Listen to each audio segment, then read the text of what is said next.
Өткөлдө бараткан бул кемени Кыргызстан деп ала турган болсок, анда аны соңку 5 жылдан бери Садыр Жапаров башкарууда.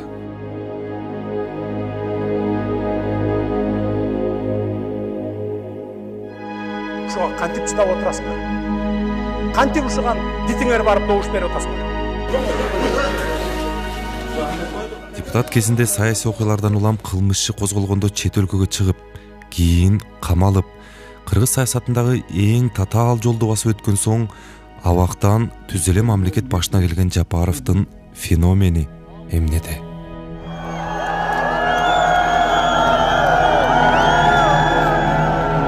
Жапаров Садыр Нуркожоевич Кыргыз Республикасынын президенти кызматына киришти.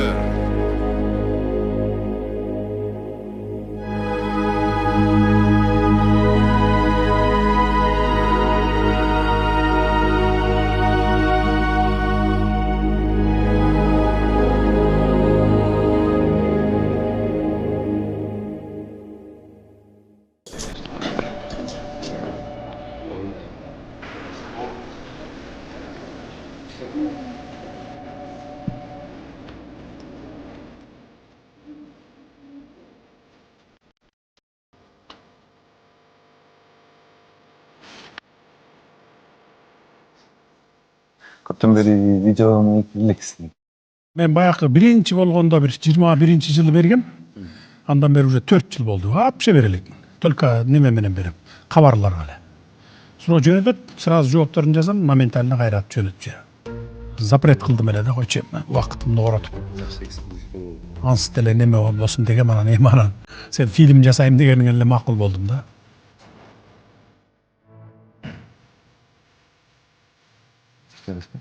Садыр Нуркожоевич анда маегибизди баштай берели.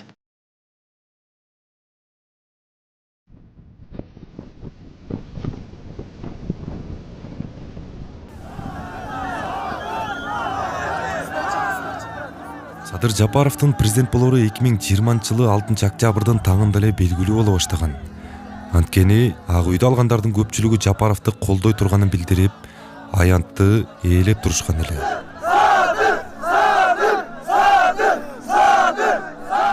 Ошол жерде октябрь окуяларын чагылдырган журналист катары мен дагы бар болчумун. Ага 3,5 жыл абакта жаткан соң тарапташтардын алдына чыккан Жапаровдун ошол күнү эмнени ойлоп, өзүнө кандай максат койгону дайыма кызык болгон. Мен камалып жаткан жерге барганда эле ошо бир мен ошолорду көрүп эле мага үмүт артып атканын сездим. Аянтка келгенде аякта бир 20 миңдей адам болуп кетти. Ого өтер мен ушу бул бир гана ушу мага үмүт артып калган экен дедим. Анткени мурда байланышып атканда тарапташтар менен, мекенчилдер менен, эл менен байланышып отурганда анан отуруп комментарийлерди окуганда деле көп жазып атчу. Бир эле үмүтүбүз ушу Садыр Жапаровдо калды. Ошону чыгарып келип президент кылыш керек. Ошондо ушул оңойт болуш керек деген үмүттү окучум да. Анан сезип турчумун. Анан келип тургандан кийин айттым, мына мен баарын кылам, силер мени угуп эле тургула, тарагыла, мародерчулук кылбагыла, талкалабагыла, өрттөбөгүлө эч нерсени. Бул өзүңөрдүн эле мүлкүңөр. Мына Ак үйдү талкалап салыпсыңар, болду, андан башка эч нерсени талкалабагыла деп туруп, айтып анан кийин мен баарын кылам, силердин үмүтүңөрдү актайм мен деп айтып аттым. Акырын тарап кетиңиздер. Бул жерге тарап кетиңиздер. Биз барып уксаңыз. Биз барып туруп бийликти легитимизациясы боюнча иш жүргүзөлү.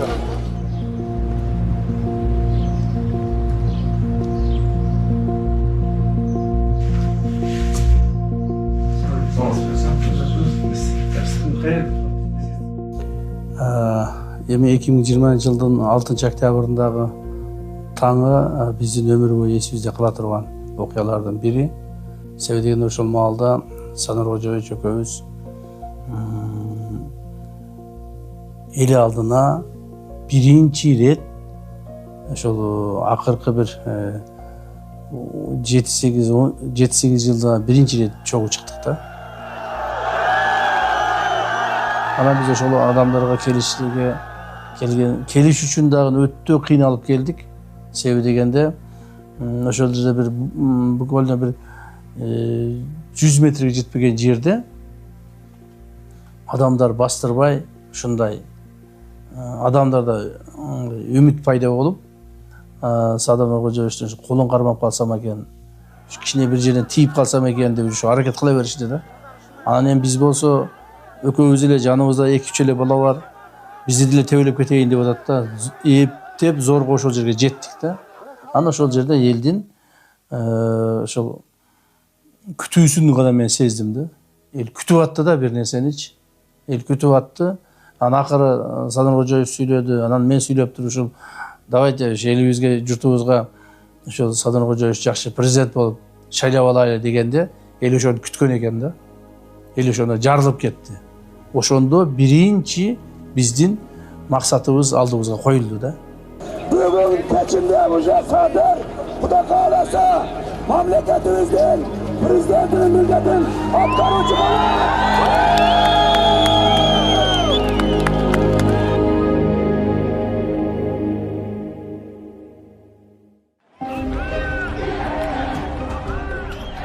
Кыргызстандын эгемен тарыхында 3 жолу мөөнөтүнөн мурда бийлик алмашты. Өлкө башкаруусуз калып, саясий күчтөрдүн тиреши менен коштолгон мындай өткөөл мезгилден чыгып кетүү ар дайым жеңил болгон эмес. 2020-жылдагы октябрь окуясында саясий топтор Садыр Жапаровдун бийликке келишине ишене албай каршы болуп турду. Бирок Жапаровдун эл арасында колдоосу күчөлө.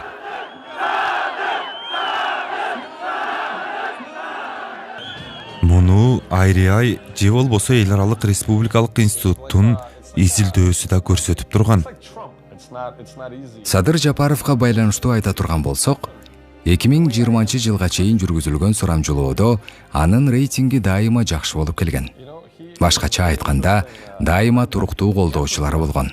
Кумтөр маселеси үчүн күрөшүп жүргөн мезгилден тартып эле эл аны өз кызыкчылыгын коргой ала турган, керек болсо бийликке каршы туруп, эл тарапта боло алган саясатчы катары кабылдап келген. 2021-жылы президенттик шайлоо алдында жолукканда ал мага абдан бир кызыктуу суроо берди. Ал мен жөнүндө оюң кандай деп сурады. Мен ойлонуп калдым. Себеби мындай суроого дароо жооп бере албайсың. Бирок бул суроого мындай деп жооп бердим. Акаев, Бакиев, Атамбаев, Жээнбеков анан Садыр дедим. Эл башка президенттерди фамилиясынан, ал эми Жапаровду атынан тааныганы анын элге жакындыгын түшүндүрөт. Ушул аралыкта бир кыска бир 10 күн болгону менен чындыгында эле аябай көп окуя болду. Анан сизден сурайын дегеним, кайсыл учур болбосун кырдаал колдон чыгып мындай өлкөдө башламандык болуп кетүү, коркунучу же болбосо тобокелчилик бар беле ошол учурда? Сөзсүз бар болчу, анткени сырткы күчтөр дагы өтө катуу кийлигишип турган. Ошол 10 күн өзүң айткан ошо 4-октябрдан 6-октябрдан баштап 16-октябрга чейинки күндөрү мага бир кылымдай сезилип кетти да. Анткени сырткы күчтөр дагы келип, Сооронбай Шарипович калыш керек, президент болуп, сен премьер-министр болуп отура бергин. Анан Сооронбай Шарипович шайлоону өткөрүп, кайра шайлоону, жаңы шайлоону өткөрүп коюп анан кетет, андан кийин деле шайлоо болот, анан сен болосуң деген сөздөр болду. Мен ага таптакыр макул болбой турдум, анткени анда уже ошол мезгилде Сооронбай Шариповичти калтырып койгондо андан кийин кала берет болчу. Мен болсо 1-2 ай иштеп туруп премьерликтен кетет элем дагы, кайра эле ошондой окуя баягы эле илгерки нерсе улана берет эле да.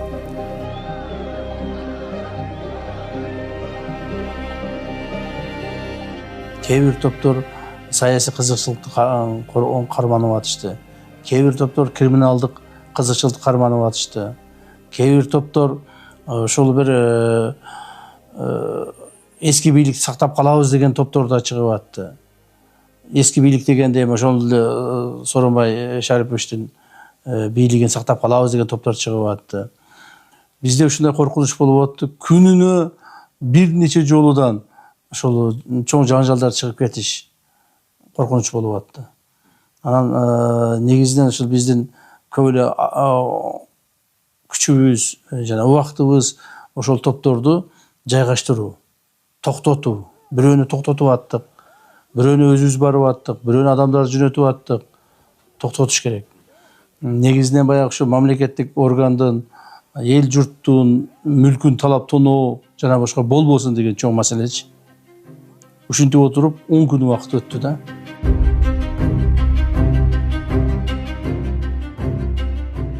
тозуулар пайда болду. Баягы депутаттар толук чогулбай калды. Анан баягы ишеним кат менен шайлашты. Анан андай болбойт эле, ар ким өзү катышыш керек эле дегенде. Анан где-то бир 10 экен, кайрадан чогулуп дагы шайлады. Анда деле андан кийин эртеси күнү дагы айтып чыккандар болду. Жок, бул туура эмес болуп калды, андай болуп калды, мындай болуп калды. Анан акыркы жолу ушу 14 октябрь бекен резиденцияга чогулуп эне сайдан болуш керек эле. Же аркы конгресс колдонбу. В общем, эң 3-чү жолу кайра шайлап, анан ошондо мына эми толук болду деди. А негизи биринчи жолку эле өзү негизи толук кандуу болгон. Анан ошондон кийин анан 14 болуш керек эле. Кайра шайлап, анан 15-inde Сооронбай Шарипович менен чечишип, кол коюшуп, макулдашып, анан 16-сында анан Сооронбай Шарипович отставкага кеттим, мына мен тапшырдым деп, анан кийин парламент аркылуу премьер-министр, ИО президента деп, анан толук бийлик 2 тизгин 1 жыл бир колго тийди. Ошондон кийин анан иштер башталды. Мына өзүңүздөр жыйынтыгын көрүп отургандай, уже 5-жыл болду. Жыйынтыгын өзүңүздөр көрүп атасыңар.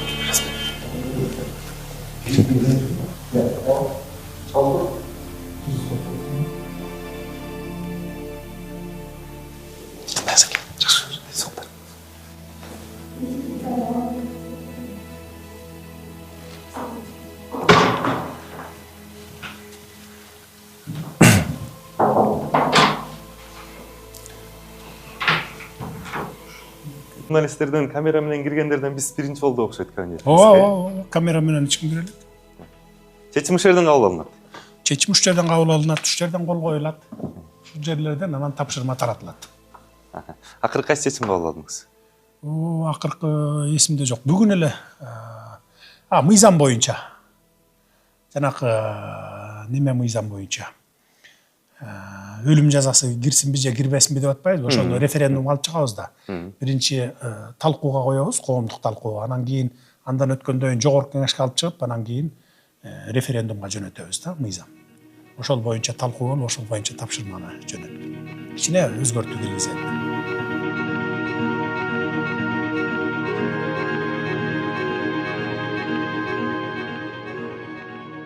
Садыр Жапаров бийликке келгенден кийин анын Кумтөр алтын кени боюнча да чечимин күткөндөр көп болду.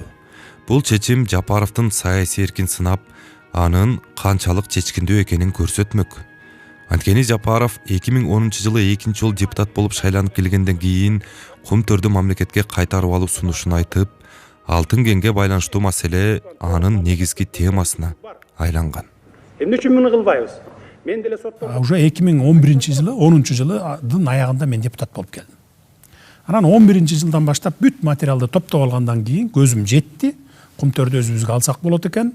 Комиссия түздүм, мени председатель кылышты. Ал да оңой эмес менен түзүлдү. Анткени эми Кумтөр мафиясы ал тиги чет өлкөдө эле эмес да, биздин Кыргызстандын ичинде дагы укмуштуудай мафия болчу да. Бул эң күчтүү мафия десек болот да, анткени аякта миллиарддаган долларлар тегеренип турат. Азыр деле көрүп атпайсыңар мынакей. Анан төрага болгондон кийин бардым дагы уже 4 айдын ичинде текшердим, күнү түнү дебей уктабай. Ошондо дагы аябай катуу тозуулар болду. Парламентке алып келгендеги жыйынтыгын көрдүңөр тигине. Бардыгы биринчи колдоп атты, анткени ал жерде 120 депутат болчу, бир 5 партия белек, 5 партия болчубуз. Баары эле колдоп атып эле 2 күндөн кийин тескери бурулбады бүт баары. Анткени тияктан акча келип таратты. Депутаттар эми алардын аттарын атабай эле коеюн, башка фракциялар ата журттан башка келип таратып берди. Анан эми премьер-министр менен президент колдобосо баланын өтөбү. Акча таратылып атса депутаттарга. Анан добушка койгону келгенде эле 35-36 депутат макул болду да калган бүт тескери добуш берди. Ошо менен өтпөй калды. Бул 2012-жыл болчу.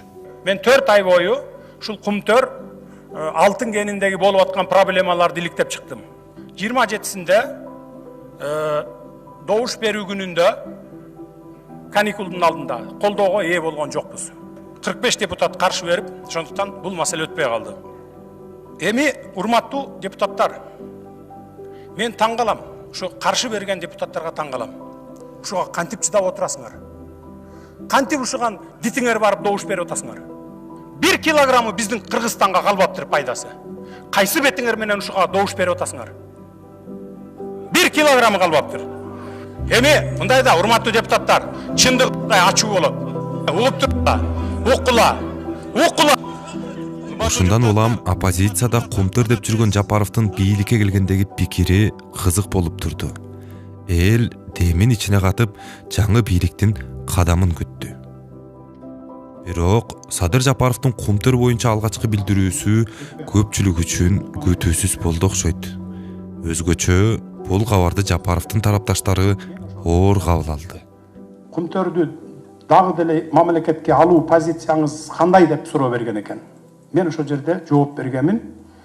Азыр мурда 8 жыл мурда алсак болот эле.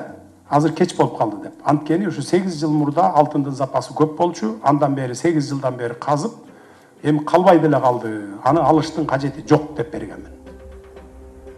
Андан көрө ошол аягына чейин иштетип, Центера Голд. Ошол жердеки жана бузулган тоолорду калыбына келтирип, баарын ошентип кеткени туура болот деген оюмду билдиргенмин.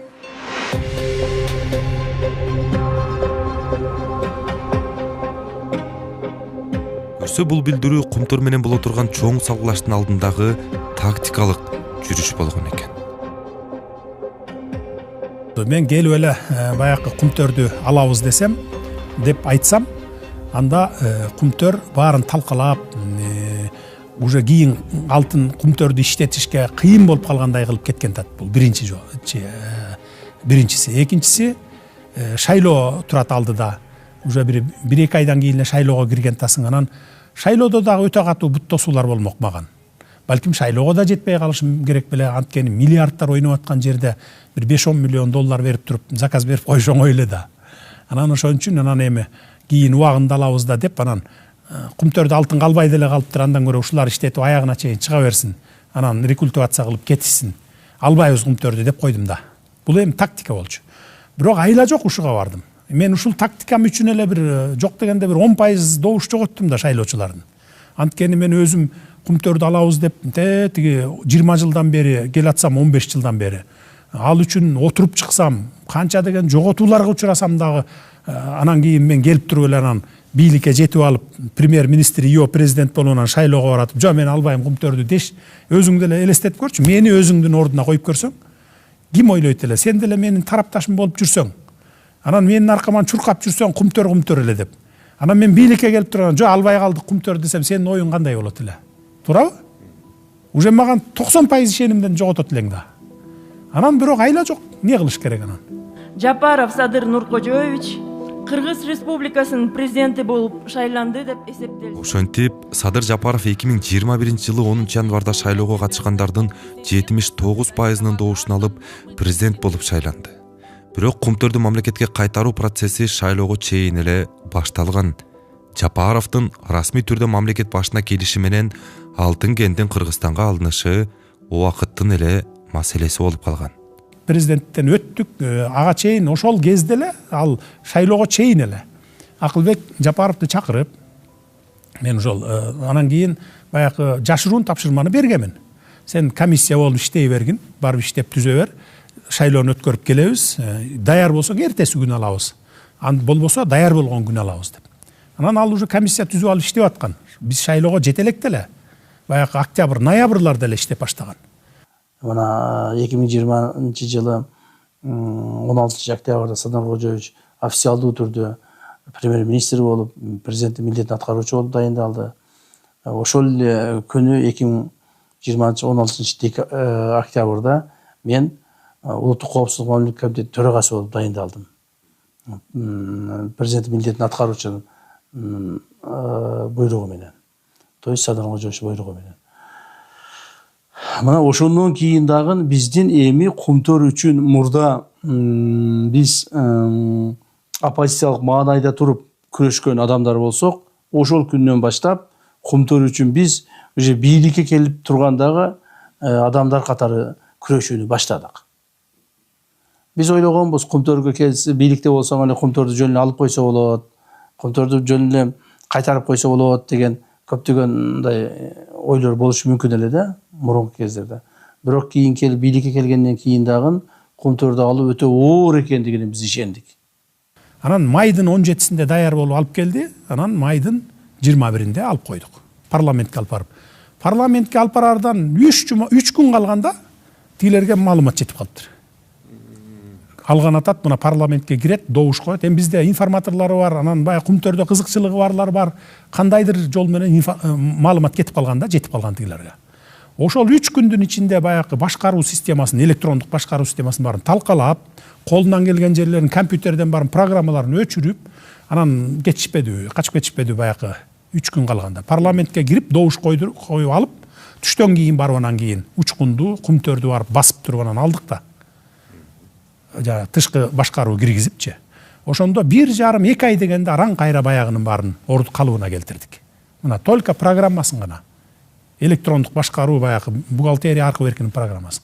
А эгерде булар мен шайлоонун убагында айтканымда, анда булар шайлоону бүтүп бизге келип алгыча чейин анда Кумтөр уже өзү эле токтоп калмак да. Аны кайра иштетиш үчүн жок эле дегенде бир 200-300 миллион доллар акча кетип калмак.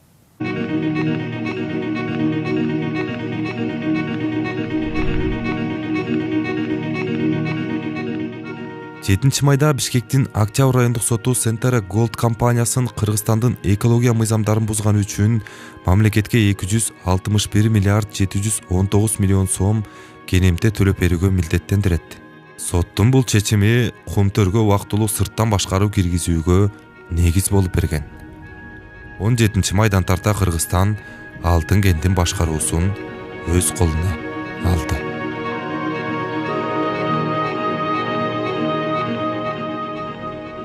Бирок ондогон жылдар бою Кумтөрдү иштетип келген канадалык Centera Gold компаниясы менен сүйлөшүүлөр али алдыда болчу. Канадалыктар негизги активи Кумтөрдөн ажырап калгандан кийин Кыргыз өкмөтүнө каршы эл аралык арбитражга кайрылган. Centera ар дайым эл аралык арбитражды Кыргыз тарапты коркуткан үчүн колдончу да. Бул ар дайым болуп келген. Кыргыз тараптан жана айтып кетпедимби, ар кандай жылдары кандай бир маселе башталса эле сот башталчу, арбитраж, бир нече арбитраждар. Анан Кыргыз тарап сүйлөшүүгө барганда алар токтотуп турчу. Анан кайра аягында жокко чыгарылчу. Биз мынакей Кыргыз тарап мындай бир келишимге келип, өзүнүн талаптарын кайра артка тарткандычы. Ал мисалы 16 жылдар ушундай болгон, ошого чейин ушундай болгон. Бул ар дайым эл аралык арбитраж ошол үчүн колдонулчу. Бул жолу биртке башкача болду, анткени жетекчилик, өзгөчө президентибиз дагы жок, бул жерде мындай орто жолдон токтогон болбойт. Бул соттордун баарын алдын ала анализделген. Жок, алдыга жылыш керек деген позиция болду. Анан биз юристтер, мамлекеттик кызматкерлер, бүт команда ошол эле позицияда башынан турганбыз, что орто жолдон эле токтоп калып, мурункудай болуп эле кайра соттон коркуп артка кеткен болбойт. Анткени чындык Кыргыз тарапта деп. Кумтөргө биз тышкы башкаруу киргизгенде эле булар 3 өлкөгө сотко беришти. Өзлөрүндө Канадада, Торонтодо, анан кийин Нью-Йоркто, анан Англияда, Лондондо. Анан соттошуп биз баары бир эле ошо бир сот туттук. Анан кийинки сотторубузда эле кыйынчылык жаратып турган убак болчу. Баягы келечеги кандай болот, күмөн санап турганбыз биз. Анан кийин баягы юридикалык жагынан биз утушубуз үчүн булардын коррупция менен иштегендерин, экологияны талкалап салгандарын далилдеш үчүн бир мындай бир салмактуу, оручундуу бир эме керек болчу да бизге, фактылар. Сүйлөшүүлөр менен бүтүрөлү десек макул болушпады. Жок, биз сот менен бүтүрөбүз деп эле дальше баягы соттошуп кете бердик. Анан эмне кылыш керек болчу? Анан эми азыр айта берсек болот. Анан кийин мен ойлодум дагы, баягы 70 өлчөп бир кес деп коет го, 7 өлчөп бир кес деп. Ойлодум дагы, анан Аскар Акаевичти чакырдым анан. Телефон чалдым. Аскар Акаевич дедим, келиңиз бизге. Десем, жок, мен барсам камап койбойбу, ген прокурор камап коет, анан диги Камчыбек Кыдыршаевич камап коет. Деди, жок, мен дедим, эч кимге каматпайм дедим. Келиңиз деп, анан кийин экинчи жолу сүйлөшкөндө Камчыбек Кыдыршаевичти чакырдым да, анан келиңиз деп, мына деп видео звонокто, мына экөөбүз отурабыз. Эч ким камабайт, сизди келе бериңиз. Кумтөр боюнча эле бизге жардам бериңиз, көрсөтмө берип коюңуз, болду. Анан келип жүрө бересиз деп. Ал өзү Аскар Акаевич өзү деле издөөдө деле жок экен. Иш да козголуптур. Жөн элем келе албай эле ошо 15 жылдан бери жүргөндө, 16 жылдан бери. Анан кийин камабайбы дейт, жок, камабайсыңарбы дейт, жок, камабайбыз, келиңиз. Деп анан келди, 2 август бекен, ошо учуп келди. Резиденциядан кабыл алып, анан сүйлөшүп, ушу Кумтөр боюнча эле ушундай 3-4 маселеге жооп берип коюңуз. Баягы какияс ошону эле жооп берип койсоңуз болду. Деп анан макул болду. Кичине баягы немени сагынган экен, Кыргызстанды келип ыйлады, бир сире ыйлап алды. Мына 16 жыл болуптур, 16 жылдан кийин келип атам деп, анан кийин болду, эми мындан кийин келип туруңуз, сизге жол ачык деп, анан ошо менен анан кийин улуттук коопсуздук кызматына алып кетти. Алып барып анан кийин 1-2 күн баягы допросторго жооп берди. Жакшы жооп берди баягы.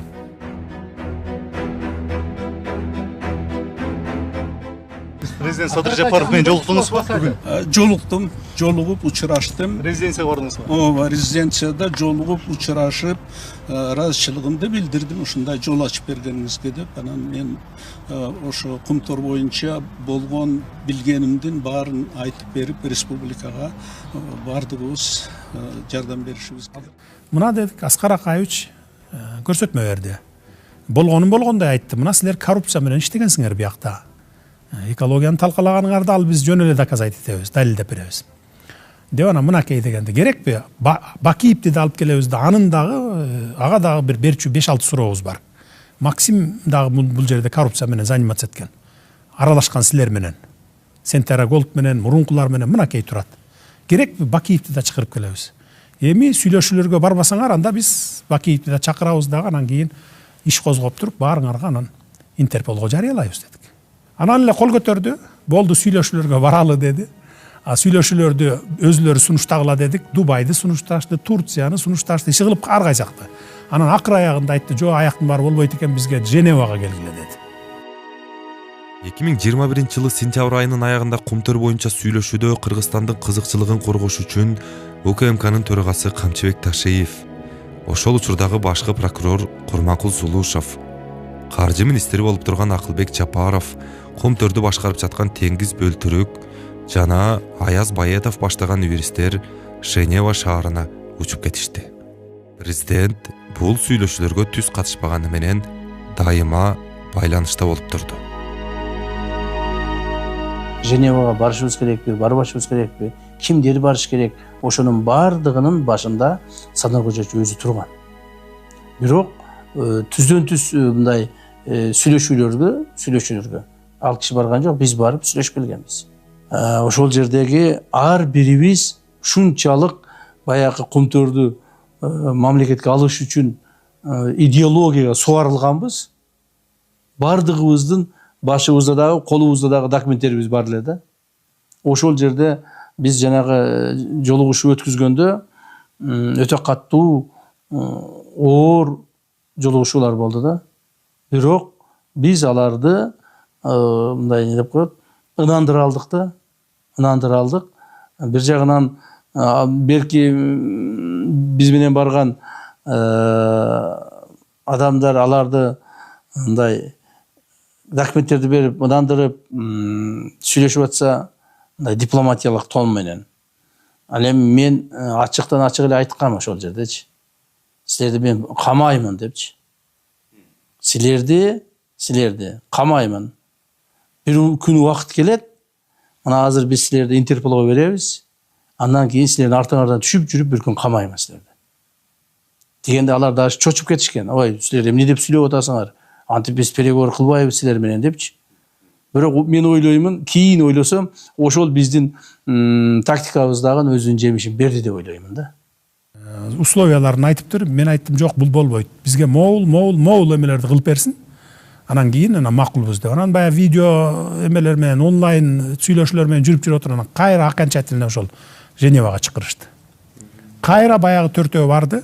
Ошол жерден окончательно макул болуп келдик да. Анан кийин 1 жылдын ичинде эле макулдашып, силер жакшы, биз да жакшы, силер кумтөрдү таштагыла, Сентерадагы биздин кагазыбызды, эми бир барак кагазда акция деген аты бар. Ошону силерге таштайбыз, болду, анда бири-бирибизге претензиябыз жок болсун деп туруп, анан кумтөрдү 100% алып койдук. Мына бүгүн 4 миллиардка жакын киреше алдык биз Кыргызстан. Канадалык Centera Gold компаниясы менен сүйлөшүүнүн экинчи раунду ошол эле 2021 жылы декабрь айында өтүп, юридикалык маселелерди тактоо 2022 жылдын апрель айына чейин уланды. Урматтуу кыргызстандыктар, кымбаттуу 4 апрелде президент Садыр Жапаров элге кайрылуу жасап, Кумтөр алтын кени толугу менен Кыргызстанга өткөнүн жарыялады. Кумтөр алтын кени Кыргызстандын толук ээлигине биротоло кайтарылганын кыргыз элине жана жалпы дүйнөлүк коомчулукка жарыялаймын.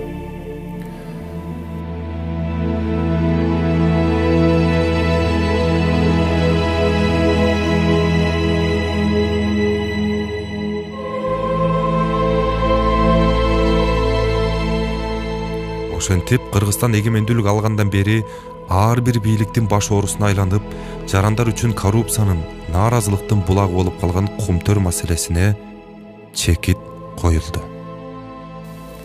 Мындан 20 жыл мурда эле болчу окуя бүгүн гана жүзөгө ашты. Бул албетте кейиштүү жана өкүнүчтүү. Бирок өткөн ишке өкүнбөйт демекчи, эл журтубузга жараткан Кудайым белек кылган байлыкты уурдагандар, тоногондор тууралуу сөз кылгым келбейт. Мен кыргыз саясатындагы басып өткөн жолумда Кумтөрдүн байлыгы жөнүндө такай айтып келдим. Ал үчүн санаалаштарым, үй бүлөм менен бирге далай кыйынчылыктарды да башымдан өткөрдүм.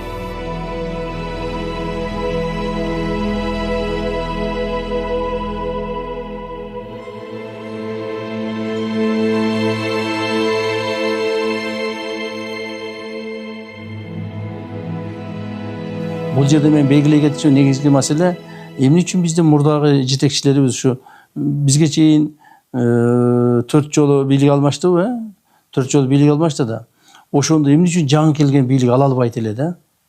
Ала албай эле кайра эле Кумтөр менен аралашып кетчү экен. Көрсө мен ошондо түшүндүм. Биз деле келгенде ошол эле бийликтегилерге сунуш кылгандай бизге деле мындай коррупциялык элементтер менен Кумтөр өзүн сактап калуу үчүн сунуштарын берген. Бул кандай сумма жөнүндө сөз болот? Бул жылда айтсаңыз. Чын айтканда суммага, конкреттүү суммага биз жеткен эмеспиз. Бирок булар сунуш берген. Биз сиздерге ошол кайсыл бир деңгээлде финансылык жактан колдойлу. Мына жакында президент болот Садыр Кожоевич, ошого колдойлу. Андан сырткары материалдык жактан колдойлу деп ушундай бир ачык айтылбаса дагы чоң суммадагы финансылар айтылган да. Бирок Садыр Кожоевич ошондо бир чечим кабыл алган. Биз ушу Кумтөр менен Кумтөр деп ушуга чейин чоң кыйналдык, Кумтөрдү алабыз деп аракет кылдык. Эми биз кайрадан Кумтөр боюнча коррупцияга берилип кетпейбиз. Биз ушул жерде раз навсегда чечим кабыл алабыз. Кумтөрдү элге өткүзүшүбүз керек, мамлекетке өткүзүшүбүз керек. Бирок бул оор жол болот деп айткан эсимде бар да. 80 депутаттын добушу менен комиссия түздүрүп, мен 4 ай бою ушул Кумтөр алтын кениндеги болуп аткан проблемаларды иликтеп чыктым.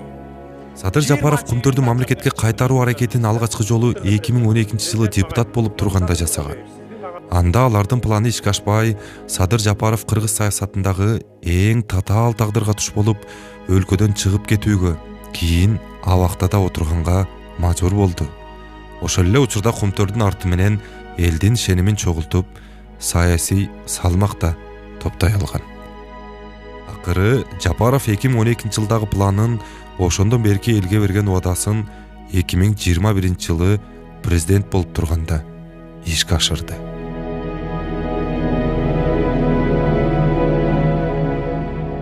9 жылдын ичинде почти 9 миллиард доллар ошо четке чыгып кетти десек болот да. Эгер 2012 жылы биз алып койгондо, ошондо биз 21 жылга чейин 9 миллиард четке чыгып кетпейт эле. Мына азыр жылына Кумтөр баягы 1 миллиард доллардын тегерегинде киреше берет. Ну эми анын баягы казганга кеткен расходу бар, калган таза кирешеси бизге түшөт баягы. Эгерде сизден 2020 жылга чейин жакынкы 5 жылдыкта Кыргызстан Кумтөрдү кайтарып алат, кыргыз бийлиги деп айтса ишенет белеңиз? Ишенбейт элем. Анткени Кумтөр боюнча 30 жылдан бери канча жолу маселе көтөрүлгөн. Канча жолу көтөрүлгөн. Бирде жолу аягына чыккан жок. Керек болсо кайра артка кеткен. 92 жылы 67% болгон кыргыздарда, кыргыз тарапта. 2003 ал уже андан түшкөн 33кө. Анан айланып анан аягына 26% болуп калган. 2009-2016да аларга уже полный амнистия берилген. Бүт маселелер боюнча бүт кыргыз тарап ар кандай бир доматтарды койсо, ошонун баардыгы амнистия болуп кеткен. Ошондуктан 20-жылы мен албетте ишенбейт элем. Бул тарыхый окуябы? Мен ойлойм, бул тарыхый окуя деп. Анткени юристтер үчүн албетте бул эң чоң мүмкүн юридикалык маселе болчу. А бирок мен ойлойм, башынан эле мүмкүн аны биздин жетекчиликте ар дайым сезип, президентибиз өзгөчө сезип келген. Бул кыргыздар үчүн, кыргыз тарап үчүн, кыргыз мамлекети үчүн мындай орусча айтылат, знаковый момент депчи.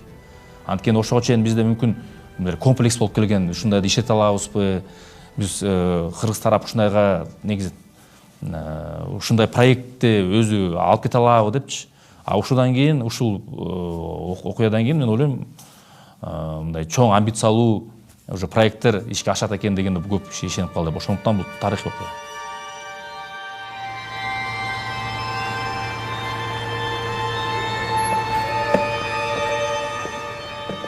Кумтөр 95-тен бери ар бир бийлик келген Кумтөрдү чечебиз деп 2005-та, 2010-да, 2015-та кайра Кумтөрдүн коррупциялык иштерине аралашып кеткен.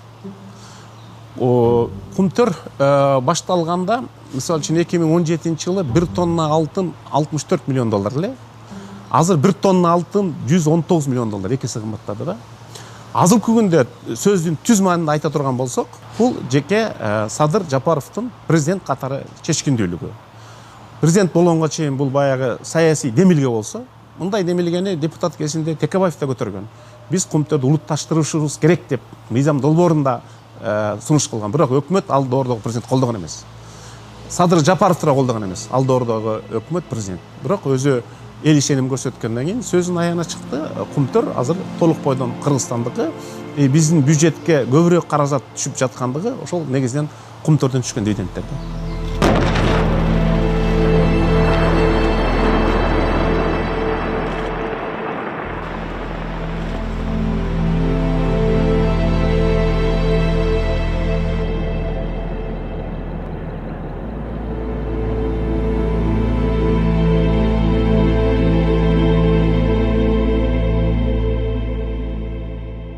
Анан мен өткөндө бир 2-3 моменттен байкадым сизге, жанагы көлдөн сиз маек бергенде дагы министрлерге, кол алыңызда иштегендерге дагы телефон менен көп байланышып эле түз чалат экенсиз негизи. Ооба, анткени бул жакшы окат да. Мисалы, бул жерден түз эфир кылсаң дагы болот, онлайн. Онлайн кылсаң да болот, мындай тапшырмаларды берсең да болот. Анан кийин мен WhatsApp группага атайлап министрлер менен губернаторларды, министрлерди өзүнчө, губернаторларды өзүнчө, анан акимдерди, айыл өкмөттөргө чейин өзүнчө группаларды түзүп койгом. Анан кээде мындай бир зарыл, анан тез арада бүтүш керек болгон болсо, түздөн түз эле ошо группалардан тапшырмаларды бере берем. Мына могул сага тиешелүү экен, сен аткар, тез арада аткар деп. Тигил сага тиешелүү экен, сен аткар деп эле бардыгына тапшырмаларды ушул жерден түздөн түз бере берем. Анан мунун эң жакшы нерсеси, мисалы, түз эфирде мисалы коопсуз шаарды карап отурсаң болот. Баягы мекемелерди, завод, фабрикаларды түздөн түз карап отурсаң болот. Курулуштарда камера турат да. Канча киши иштеп атат, темпи кандай. Анан Кумтөрдү, мисалы, Кумтөрдө бир 500гө жакын камера бар. Ар бир жерине. Кумтөрдөгүнү ал ачып алып карап отура берсең боло берет. каерде ким кандай иштеп атат деп түз эфирден онлайн алда жазылып турат и немесинде сакталат жесткий дискте. Каалаган убакта ачып көрүп алсаң болот. Мына культур столуңуздун үстүндө да турат экен, Биякта да турат. Бул уже жерди алдына кирип аткандагыбыз да, жер алдына кирип казып атабыз да, эмелерди неметпейли деп баягы. Мөңгүлөрдү талкалабайлы деп. Анан немесине дагы мына ЗИФ. Бул баягы неме? Хвостохранище бар го? Баягы хвостохранище. Ошону алып туруп биз завод салып атабыз да, анын алдында хвостохранищеде 110 тоннадан ашык алтын жатат. Баягы фабрика, азыркы иштеп аткан фабрика алтынды толук 100% бөлүп ала албайт да. Какой-то части неме менен пульпа менен немеге кетип калат, хвостохранищеге. Азыр хвостохранищенин алдында жатат 100 тоннадан ашык. Ошону биз 10-15 жылда алып бүтүшүбүз керек. Ошого фабрика салып атабыз азыр. Ылдый жагына фабрика салып туруп, баягы баткакты алабыз дагы, переработка кылабыз. Алтынын готовый алтын да, мелкий алтын баягы көзгө көрүнбөгөн. Ошону бөлүп алабыз дагы, хвостохранищеден калганын кургак кылып туруп алып чыгып таштайбыз. Ал уже коркунуч жаратпайт. Азыркы хвостохранище коркунуч жаратып турат. Эгерде жырылып кете турган болсо, нарын суусуна барып коет. Ар бир адамдын кыялы болот. Мисалы, кээ бирөө мамлекет башчы болгонду кыялданат экен, кичинекей балдар кээ бирөө. Анан мамлекет башчы эмне жөнүндө кыялданат? Сиз эмне жөнүндө кыялданасыз? Кыялданган, өзүң айткандай кичинекей балдар президент болгонду кыялданат деп биз мурдайым президент болсок минтет элек, тигинтет элек деп кыялданчубуз. Азыр эми кыялыбыз, кыялданганым эми баягы биздин мамлекетибиз биринчи 10-дук мамлекетке кирсе деп кыялданат экенсиң да. Дүйнө жүзүндөгү. 10-дукка, десяткага кирсе деп кыялданат экенсиң. Кудай буйрса 30-35-жылдарга барып бир 50 мамлекеттин ичине кирип калаттырбыз деген үмүтүбүз бар. Бирок кыялданганым ошо 10 мамлекеттин ичине кирип калсак кандай сонун болот деп кыялданат. Кыялыңыз ишке ашты да, дагы жас кемайыңызга.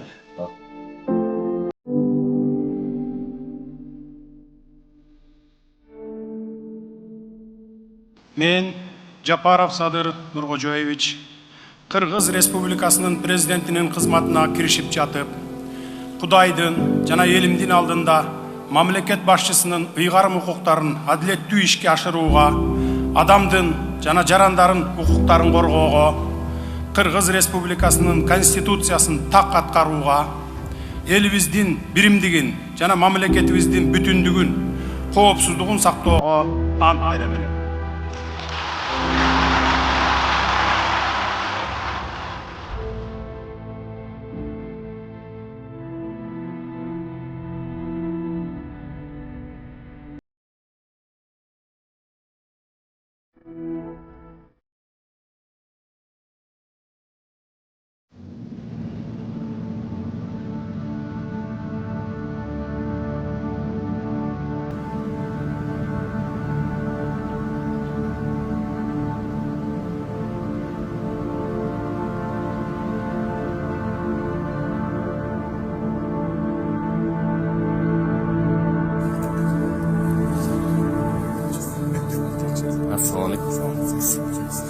Көп басасыз ба өзіңіз? Көп басам. Көлгө барганда басам. Жакка келип, тоого чыгып алып басам. Баскан жакшы да, ден соолукка жакшы. Өткөн жума эле дагы келген экенсиз, интернеттен сүрөттөрдөн көрүп калдык биз. 6-базар күндөрү ба. Небере чөйрөлөрдү алып алып. Келип жерден басканда бастырбайт ары. Алдынан чыгып алып эле сүрөткө түшүп алайын деп эле. Ошентип эле мындай баскандай болбойсуң, эл көп. Элдин арасында.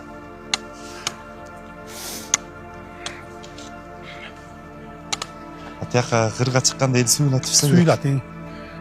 Боз үйдөн ары карай суйлат чөт.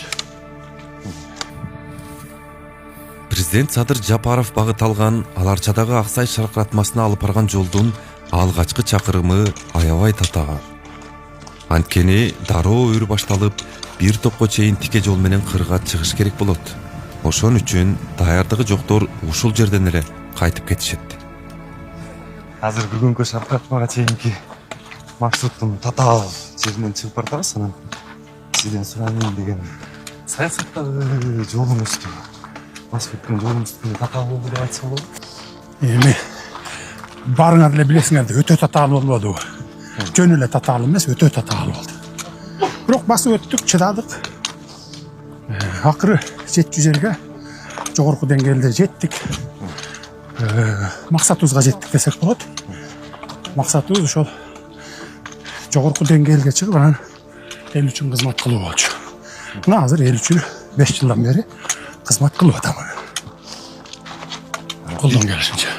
Бир учурда ошол саясий кысым күчөп, үйлөнгөнгүзгө чейин кесиптей баштаган учурда мындай кайтуу ой болдубу сизде? Кандай кайтуу эч бир ойлонгон деле жокмун. Акыры аягына чейин барыш керек деп көгөрүп отуруп акыры аягына чейин жеттик. Кыйналган, абдан кыйналган учурларда болот ошондой деле ой. Кайтып кетсек деле болмок. Мисалы түрмөдө жатканда ата энем балам жоготкон кездерде кайтсак болот эле, бирок кайтууга мындай ниет болбоду да.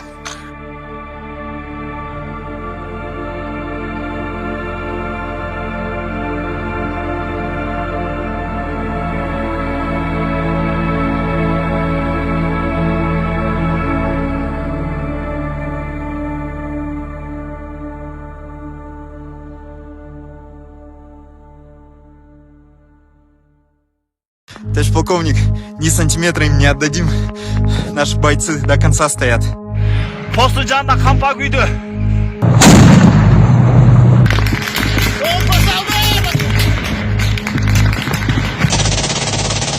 Садыр Жапаров президент болуп шайлангандан 3 ай өтүп, 2021 жылы 28 апрель күнү Кыргыз-Тажик чек арасында жаңжал чыкты. Баткенде 3 күн токтобой курал атылып, жыйынтыгында кошуна жашаган эки өлкө ондогон жарандарынан айрылды. Баткендеги бул окуя президент катары иштеп баштаганына аз эле болгон Садыр Жапаров жана анын командасы үчүн алгачкы чоң сыноо эле.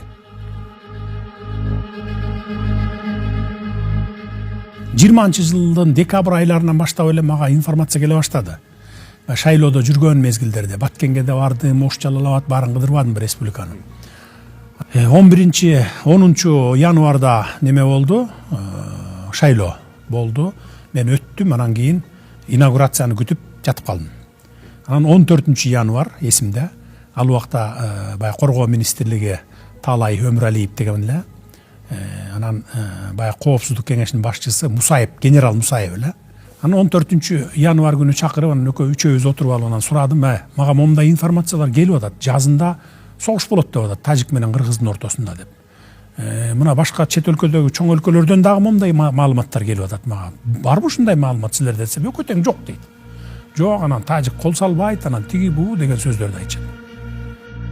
Бирок Кыргызстандын куралдуу күчтөрү ошондо эле эң начар сценарийге даярданып, аскер техникаларын акырындык менен Баткенге тарта баштаган. Башка булактардан алып информацияларды алып аттым.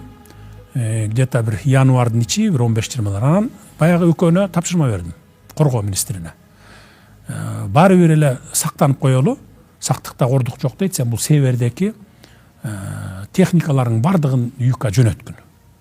Эми түн катып жөнөтөсүң эмне болупсун? Жок, ачык эле жөнөтө берем, бизде 3 апрелде учение болмок ошол жакта деди. Ой, анда жакшы экен, давай жөнөтө бергин, жөнөтүп кое берели. Анда мен 3 апрелде барып туруп учение өткөрөбүз. Ну эми ошо Баткенде. Анан көрөлү деп, бая даярдыгын көрөлү, техникасы кандай экенин көрөлү.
Анан кайра жакшы болуп калдым, Кудайга шүгүр.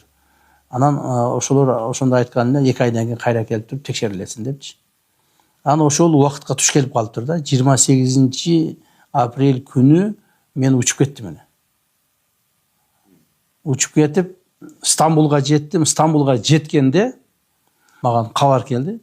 Мен уже самолетко Германияга чыгып аткан маалда кабар келди. Ушундай Кыргыз-Тажик чек арасында чоң жаңжал чыкты. Азыр учуу башталды депчи. Азыр эстесем, эстеси өтө оор, бирок эми бул тарых үчүн айтып коюш керек. Мен эч кимге муну айта эле келем. Ошондон кийин мен чечим кабыл алдым. Германияга барбай турган болдум.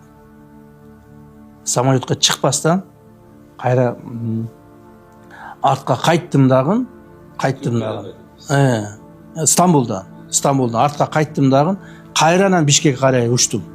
Кийим-кечектеримди алып келип, самолеттон түштүм Стамбул Бишкектен. Это 30 күн эле эрте менен.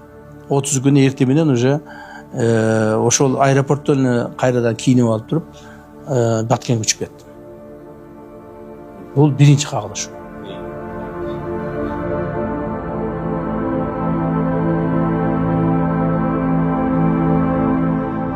Үч күнгө созулган чек ара чырында Кыргызстандын 36, Тажикстандын 19 жараны курман болуп, эки тараптан тең айылдар өрттөлдү. Бул кошуна жайгашкан эки мамлекеттин ортосундагы эң кандуу чек ара жаңжалы болуп калды. Баткенге Кыргызстандын ар бир айылынан жардам жиберилип, ар бир жаран Кыргызстан Баткенден башталарын сезип турду. 30 апрелде президент Садыр Жапаров элге кайрылуу менен чыкты. Учурдан пайдаланып, жакындарынан айрылгандарга терең кайгыруу менен көңүл айтамын. Мекенчегин коргоодо жан аябай салгылашып курман болгон жоокерлердин эрдигине таазим этемин. Согушту башташ оңой, токтотуш оор деп айтылат. Азыр эле Тажикстандын президенти Эмомали Шарипович менен эки тараптуу сүйлөшүүлөрдү жүргүздүк. Чек аралар жана башка бардык маселелерди тынчтык жана сүйлөшүүлөр жолу менен чечип алалы деп келиштик. Анан кийин түнү менен баягы иштеп отурам. Сүйүнбек Касманбетованда руководитель аппарат эле. Экөөбүз кабинетибизде түнөдүк, менин кабинет. Түнү менен иштеп, эртең менен Рахмонго байланышка чыктык. Чыгып анан кийин токтотолу согушту, кел мен барайын саган. Жүзмө-жүз отуруп, анда мен көрүшө элекмин аны менен, бара элекмин аяка. Жүзмө-жүз отуруп экөөбүз чечели. Чек араны чечсек болот эми, сен болуп турганда давай токтотолу, сен анда кел мага деди. Тажикстанга, Душанбеге келдим. Рахмонго напакылон баратасың, эмнеге Душанбеге барып чечесиң, Ташкентте чеч, Астанада чеччи, Москвада жолук дешпедиби. Ошол жакта жолуккула деп. А маган чек ара чечишим керек. Мага жакындарым айткандар да болду. Элдердин баары наразы, рейтингиң түшүп кетет. А мага рейтинг биринчи очередде эмес, мага чек араны чечиш. Анткени жаш балдарыбыз өлүп атат. 20-22 жашта, 18 жаштагы балдарыбыз өлүп атпайбы, армияга барган балдар. Ошолордун убалы маган көбүрөөк биринчи очередке койдум да, кезекке. Баткендеги кырдаал турук ташып калганда Садыр Жапаров Тажикстанга барат деген жаңылыкты күйүтүп басыла элек кыргызстандыктар бир беткей сын менен кабыл алды. Жада калса, президенттин бул сапары боюнча бийликтин өзүндө да талаш жүргөн.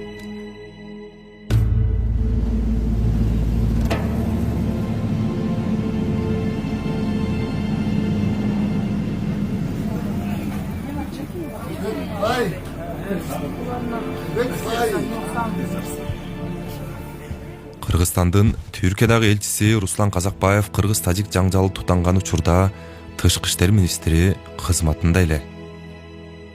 Ошол эле учурда болуп атканда сүйлөшүүлөр жүргүзгүлө деди. Садыр Кожоевдун позициясы бардыгыбызды укту. Ар кандай кызуу кандуулукка алдыргандар да болду, кеңешчилер да болду.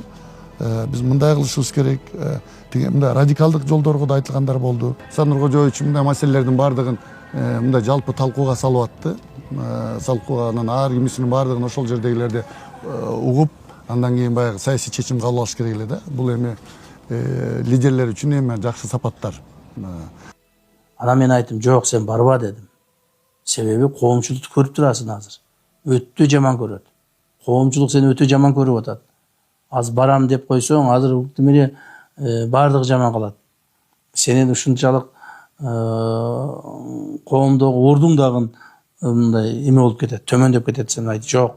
Мен үчүн мамлекет баалуу, мамлекеттин келечеги үчүн, мамлекеттин маселесин чечиш үчүн эмне деп айтса ошентип айта берсе мен барам деп тобокелге салып барып, канчалык адамдар муну урушуп сөгүп атса дагы жок мен барамын деп туруп барып туруп сүйлөшүп келди да.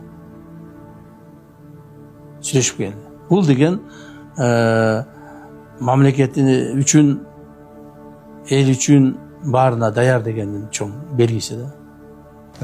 Садыр Кожоевич айтты, бул коңшу мамлекет жана дос мамлекет муну сүйлөшүү жолу менен чечиш керек. Канча жылдан бери мындай окуялар болуп келген, жана улана берет. Бизге стабилдүүлүк керек. Стабилдүүлүк. Бул бизге болгон стабилдүүлүк, бул Кыргызстан менен Тажикстандын ортосундагы эле стабилдүүлүк эмес, бул аймактыкта стабилдүүлүк, анан сыртка да карап турат. Ошентип, Кыргыз-Тажик чек арасындагы куралдуу кагылышуудан кийин эки өлкө президенттеринин биринчи жолугушуусу боло турган болду. Алгач Садыр Жапаров Тажикстанга май айынын экинчи жарымында бара турганы кабарланган. Бирок расмий сапардын мөөнөтү жылып, Жапаровдун учагы Тажикстандын борбору Дүйшөмбү шаарына 28 июнда конду.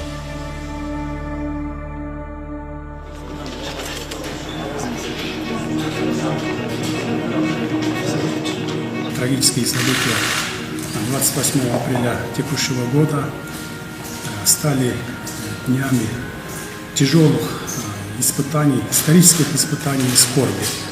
Хочу особо отметить, что обе стороны впредь не должны допустить повторения вооруженного столкновения.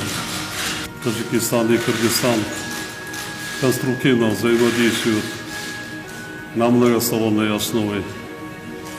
Готовы обсудить с вами состояние и перспективы всего комплекса наших взаимоотношений. Барып кондум, эртеси эртең менен анан кийин экөөбүз анан 10 саат отуруп эчтеке чече алган жокпуз. Бир кабинетте ошо жерде 10 саат отурдук. Ары тартыштык, бери тартыштык.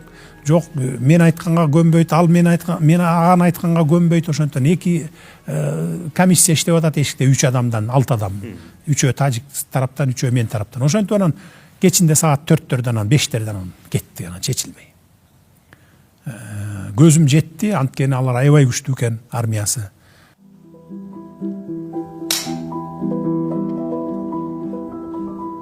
Каршы чыккандарга карабай, ошо 21-жылы өзү Тажикстанга барып, бир күн кечке ошо президент Эмомали Рахмон менен сүйлөштү да. Ар кандай баягы сунуштарды киргизишти, сүйлөштү.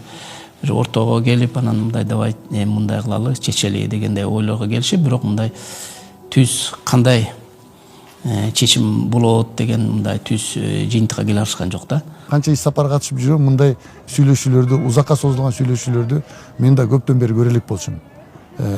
Садыр Кожоевич аябай шашпай сүйлөштү. Алар дагы Тажикстан тарабы да ошого дайым болчу. Тышкы иштер министрлери да өзүнчө сүйлөштүк, укук коргоо органдары да сүйлөштүк, чек арачылар дагы сүйлөштү. Анан көбүнчө, конечно, көбүнчө эки президент дагы аябай сүйлөшүштү. Тар чөйрөдө да, кеңири чөйрөдө да.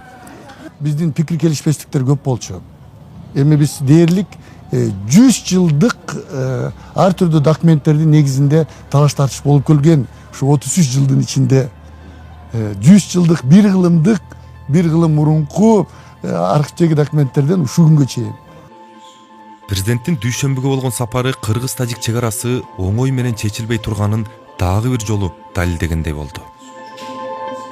Кыргыз бийлиги тынчтыкты каалап, ошол эле учурда армияны күчтөш керек экенин жакшы түшүнүп турду. Садыр Жапаровдун Тажикстан сапарына чейин Кыргызстан үчүн маанилүү окуя болуп өткөн. Бул Жапаровдун Түркияга болгон расмий сапар эле. Ага даярдык чек ара жаңжалынан кийин эле башталган. Рахмат. Анан отуруп изилдеп отуруп, анан байрактар, акын, ак сүңгүлдөрдү изилдесем, 3 эле айда окутуп берет экен балдарын. А бирок заказ берсең 1 жыл 2 айда баягы даярдайт экен.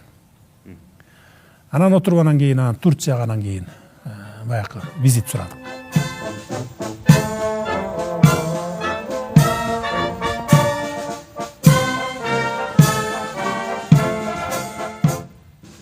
2016 жылы Атамбаев катуу таарынтып койгон экен, кыргыздар үчүн жапкыла тарых барагын деп жаап коюптур. Барып анан кийин анан жибитип, анан кийин анан Эрдоган мырза, эми бир кыргызга таарынып сен 7 миллион кыргызды жерибе да. 70 миллион түрк барсыңар, бир түрккө таарынып мен 70 миллион түрктү диги тарых барагын жапкыла мен уже бүттү катташпайм деп койсом туура болобу? Сен туура айтасың деп эле анан учакта өлө жакшы болот экенсиң, кел экөөбүз кайра. Анан айтты, тарых барагын кайрадан ачкыла Кыргызстанга, жаңы тарых барагын ачкыла деп. Баягыны жибитип, макул кылып анан бир комплект байрактарды алып келдик. 60 баланы солдаттарыбызды жиберип 3 айдан 6 айда окутуп алдык.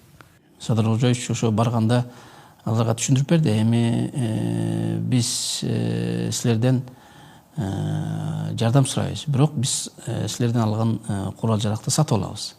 Биз силерден бекер сураган жокпуз. Бардыгын убагында төлөп, убагында сатып алдык. Экинчиден биз айттык, ал алган куралдар биз өзүбүздүн баягы коргонуу үчүн эле колдонулат. Бирөөнө кол салбайбыз. Ошон үчүн коргонуу үчүн колдонулат. Ошондуктан биз сиздер жардам бергиле деп улам сүйлөшүп атып, алар дагы эми бу региондо тынччылык болсун деп алар дагы ойлонуп атты да, биздин курал каяка колдонулат, эмне колдонушу мүмкүн деп анан алар да айтып атышты. Эми биз бир тууган катары силерге берели, бирок силер мындай туура колдонгула деп. Анан ошондуктан биз ал куралдардын баарын өзүбүздүн бюджеттик акчага сатып алдык. Бул ошол биздин аймактагы баягы коопсуздугубузга шек келтире турган баардык чакырууларга бир чоң сигнал болду да. Сигнал болду айтат элем. Бул дагы мен ойлойм стратегиялык жактан аябай туура иш болду. 2021 жылы декабрь айында Кыргызстан байрактар учкучсуз учагын сатып алып, УКМКнын чек ара кызматына берилди. Байрактарга чейин, андан кийин да башка аскер техникалары да сатылып алынган.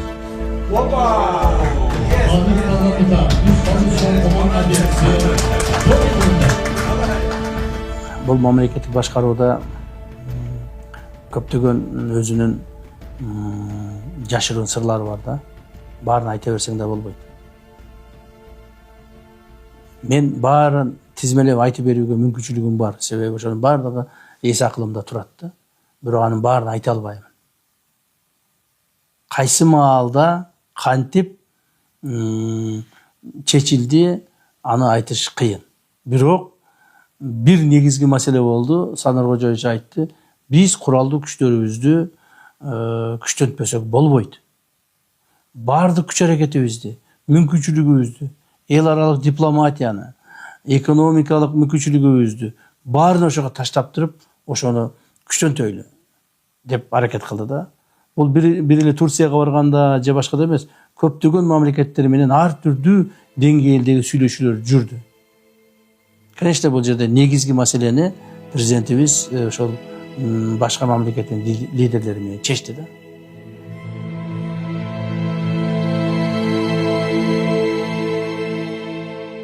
Кыргызстан бир жагынан армиясын күчтөп, ошол эле учурда Тажикстан менен чек араны тактоо боюнча сүйлөшүүлөрдү жүргүзүп келди.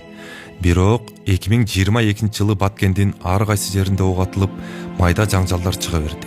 Кырдаал күндөн күнгө курчуп, 9 айдын ичинде эле 10дон ашык жаңжал катталды. 2022 жылдын 14-17 сентябрь күндөрү Кыргыз-Тажик чек арасынын баардык аймагында ок атылып, эгемен тарыхтагы экинчи ири жаңжал тутанды. Жада калса, Оштун Чоңал айындагы чек ара тилкесинде дагы курал колдонулду.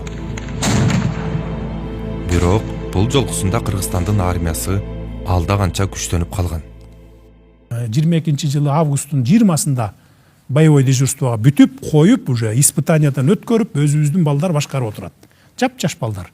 20 жаштан 35-40 жаштагыга чейинки балдар бар башкарып отурат азыр. Анан баягылар башкарып калган кезде анан 14 сентябрда кайрадан болду. Ошондо байрактар аябай катуу жакшы жардам берди.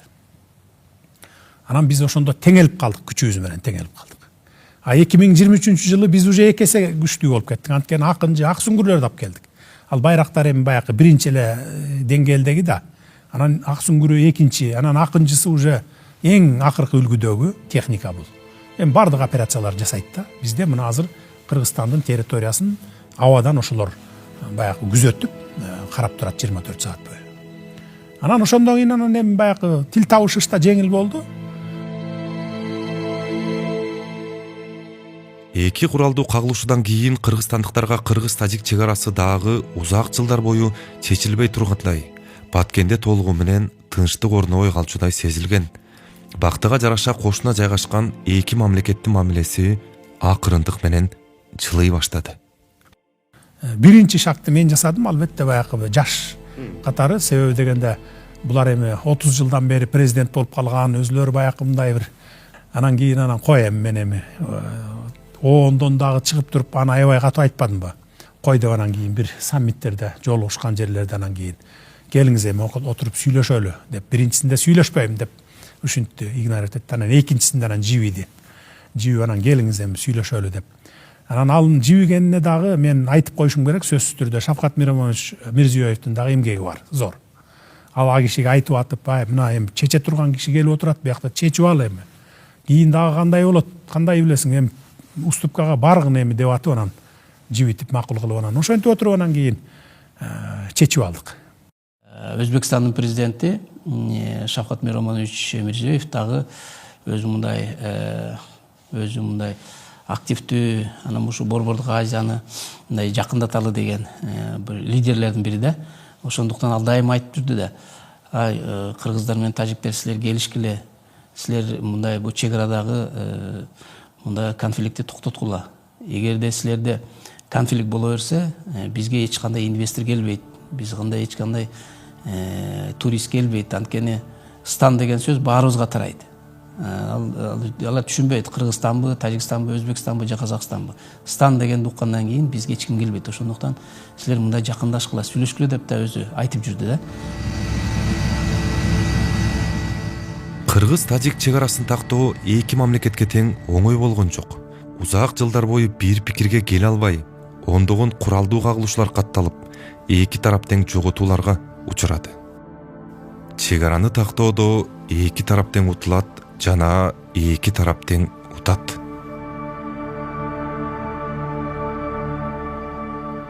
Кыргызстан менен Тажикстандын ортосундагы мамлекеттик чек аранын узундугу 1006 чакырым. Анын 519 чакырымы 2011 жылга чейин эле такталган. Ал эми калган 486 чакырымга созулган чек ара тилкеси айылдарды, талаштуу жерлерди аралап өткөн үчүн чечилбей келген. Договор между Кыргызской республикой и Республикой Таджикистан. Акыры 2025 жылы 21 февралда Кыргыз-Тажик чек арасын делимитациялоо жана демаркациялоо боюнча өкмөттүк делегациялары Бишкекте акыркы жолугушуусун өткөрдү. Ода эле Жогорку Кеңеш чек араны тактоо боюнча макулдашуунун долбоорун жактырды. 13 мартта болсо Тажик президенти Эмомали Рахмон Кыргызстандын президенти Садыр Жапаров менен чек ара боюнча келишимге кол коюшту.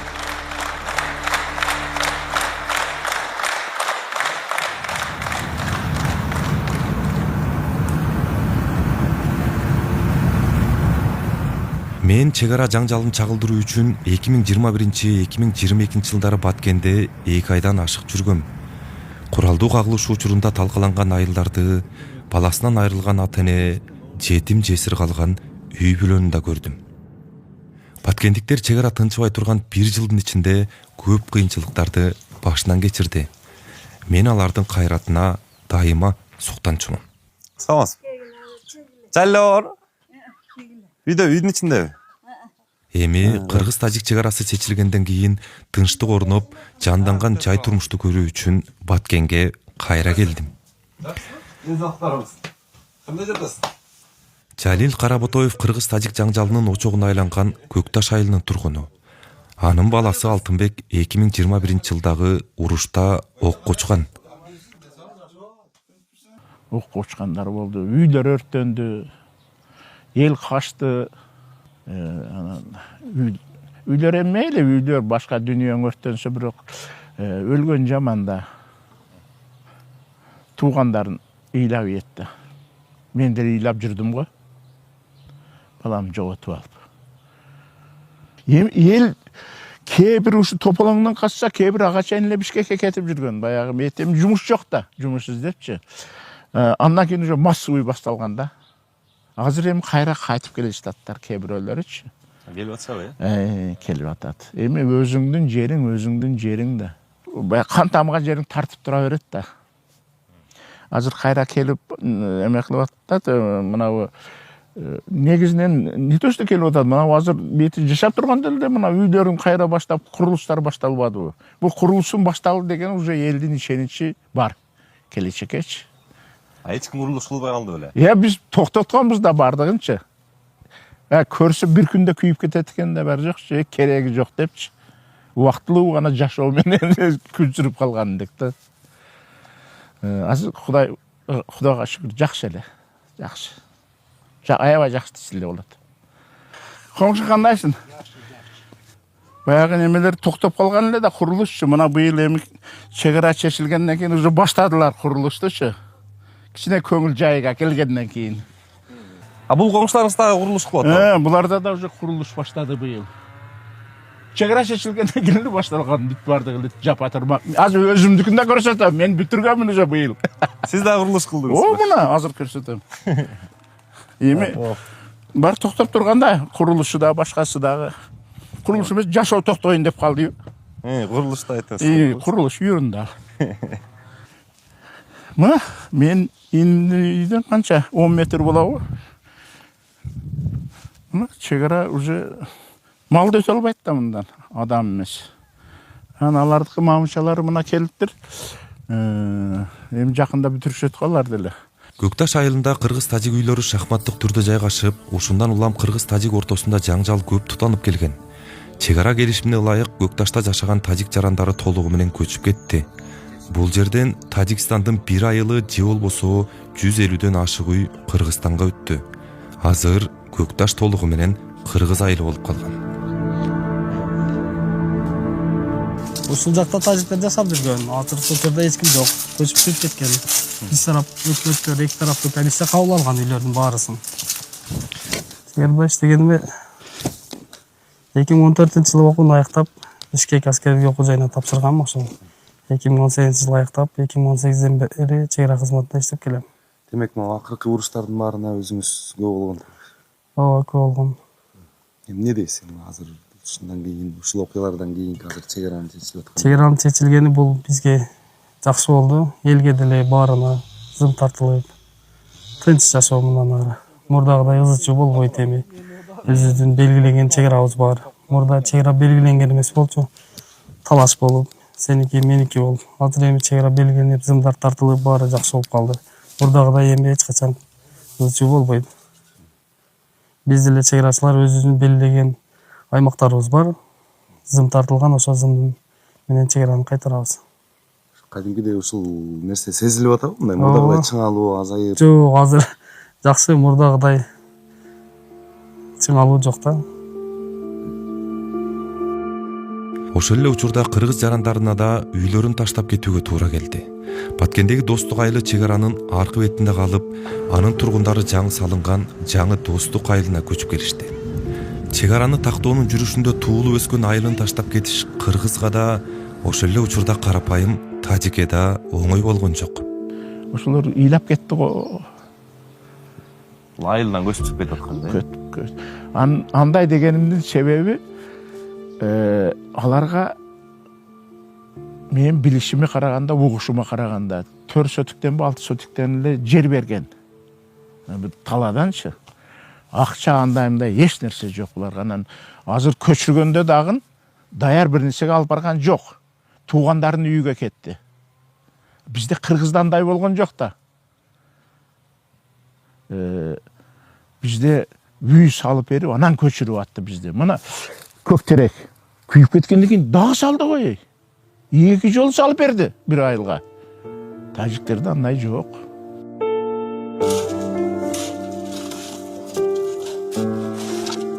Кыргыз-тажик чек арасындагы адам колу жеткен жердин баардыгына зым тартылып, процесс соңуна чыгып калды. Бул солдаттар мындан 3-4 жыл мурун колуна курал кармап, ок атып жүргөн болсо, эми Баткендин Аскалуу тоолоруна зым тартуу менен алек.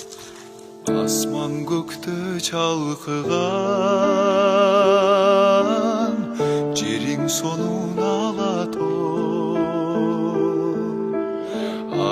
журту акылман элиң сонун алато аркар кулжа жайнаган төрүң сонун алато. Ошентип Кыргызстан менен Тажикстан ондогон жылдардан кийин чек арасын тактады. Ага чейин эки мамлекет адамдык, экономикалык жоготууларга туш болду. Баарынан да чек аранын аркы жана берки бетиндеги карапайым кыргыз менен тажике оор келди. Эми чек ара такталгандан кийин баткендиктер тынчтык орногонуна ишенип калышты. Тынчтыкты башка жерге салыштырмалуу баткендиктер өзгөчө баалайт.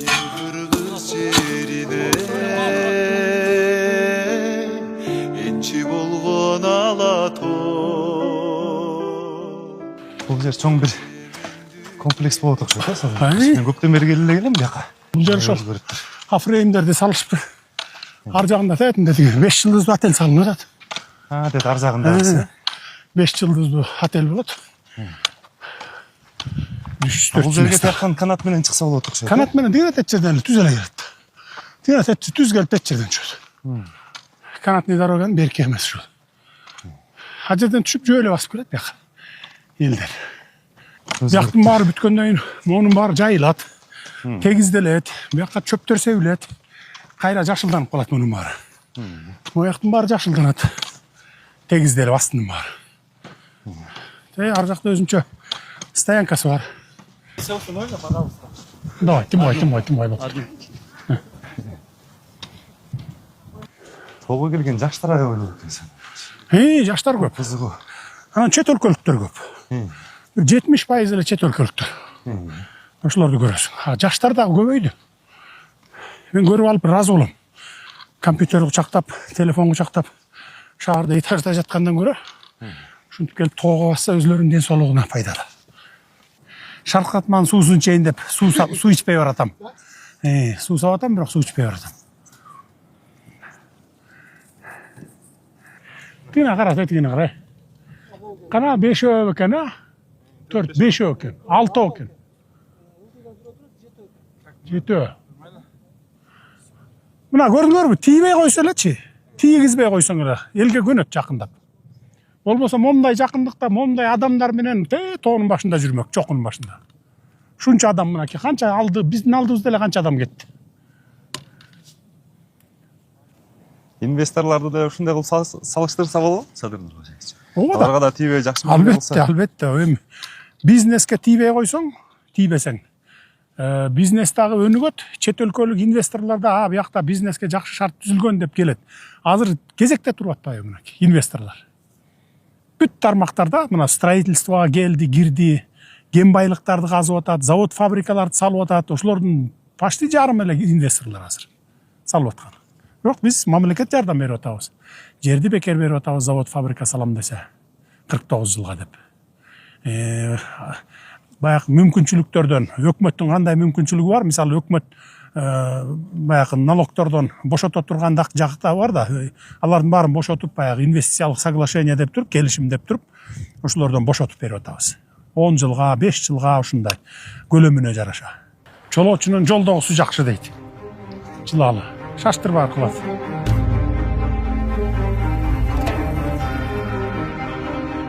Кыргызстандын Өзбекстан менен да чек арасы такталбай, бул маселе эки мамлекеттин мамилесине да таасир этип келген. Кыргыз-Өзбек чек арасында да маал менен жаңжал катталып турчу.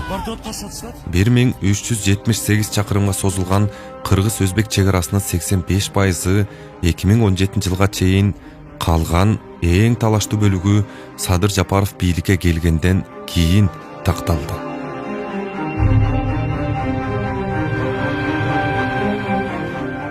Экимиң 21 жылы март айында Садыр Жапаров Өзбекстанга мамлекеттик сапар менен барып, чек ара боюнча сүйлөшүүлөр башталган. Ошондо эле Жапаров менен Мирзиёевдин чек ара боюнча пикири бир жерден чыккан. Албетте, эми көп нерсе өзү мамиледен чечилет да. Баягы саммиттерге барып атпайбызбы? Же болбосо эки тараптуу мындай барышып келишип атабызго. баягы столго отуруп алып сүйлөшүп баягы неме кылганың бул баягы протоколдук нерсе да, протоколдук нерсени бүтүрөт. Анан көп нерсенин баары чайга барганда чечилет да, мындай неформальный деп коебуз го, неформальный ужин деп. Мен биринчи жолу Өзбекстанга барганда ошо 21-жылы апрель болсо керек эле, же март беле, же апрель болуш керек эле. Ошол барганда эле экөөбүздүн жылдызыбыз төп келишип калды да. Биз сымылда деп сүйлөшүп баштаганда эле жакшы бири-бирибиздин жылдызыбыз келишип калды. Ошондон эле жакшы мамиле болуп кеттик дагы эле, анан чек аранын ошентип чечип алдык мына. Тажикстанга салыштырмалуу кыргыз-өзбек чек ара маселеси шыр чечилгени менен оңой болгон жок. Айрым маселелерде эки тараптуу сүйлөшүүлөр үзгүлтүккө учурап, биротоло токтоп калуу ыктымалдуулугу да пайда болгон. Көптөгөн маалда кээде ушундай бир моменттер болуп калды. Биз урушуп, жаңжалдашып, баардыгын столго чаап таштап коюп, эшиктен чыгып кеткен күндөр болуп атты. Баардык жетекчилерибиз билет эми муну азыр айтып койсо бул мамлекеттик эле чоң сырды ачкан болбоймун. Бир убакыт болуп калды, биз Өзбекстандын премьер-министри Арипов, ал Өзбекстан тараптан ошол комиссиянын жетекчиси, биз тараптан биз. Анан ошол экөөбүз сүйлөшүп отуруп тил келишпей калдык. Тил келишпей калып, табыш албай калып, анан урушуп кеттик. Кадимкидей кээде ушундай үнүбүздү көтөрүп, жакшы жаман сөздөр өтүп урушуп кеттик. Ал дагы бурулуп кетти, мен да бурулуп кеттим. Анан кийин анан бир аздан кийин ал кайра отуруп сүйлөшөйлү деп калды. Мен айттым, жок, сүйлөшпөйм дедим. Сүйлөшпөйм деп ушундай көгөрүп туруп алдым мен. Болду, сени мен сүйлөшпөймүн деп десем, анан кийин президентибиз ортого түшүп, тияктар менен жолу президенттер менен сүйлөшүп, анан акыры кайрадан бизди столго отургузган күндөрү да болуп атты. Кайрадан чай урушпагыла, кой. Эки өлкөнүн президенттери сүйлөшүп, кой урушпагыла, кой талашпагыла, отургула, чечкиле. Баары бир биз чечебиз, келгиле деп кайра бизди столго отургузуп, кайрадан анан биз чечүү процесстерин баштаган убакыттар да болду да. Көрдүңүз канчалык оор маселелер болгон. Ал эми бул жакта турган адамга бул жөн эле чечилип калгандай болуп көрүнө берет да. Бирок негизги маселе ошол биздин чек араларыбызды чечип алдык. Мамлекетибиз өзү юридикалык жактан эгемендүү өлкө ээ болду. Эми мындан ары Кудай буйрса чоң жаңжалдар чыкпайт. Кыргыз-өзбек чек арасы боюнча келишимдин долбоорун Жогорку Кеңеш 2022-жылы ноябрь айында кабыл алып, 2023-жылы январда Бишкекте Кыргызстандын президенти Садыр Жапаров менен Өзбекстандын президенти Шавкат Мирзиеев ратификациялоо грамоталарын алмашты.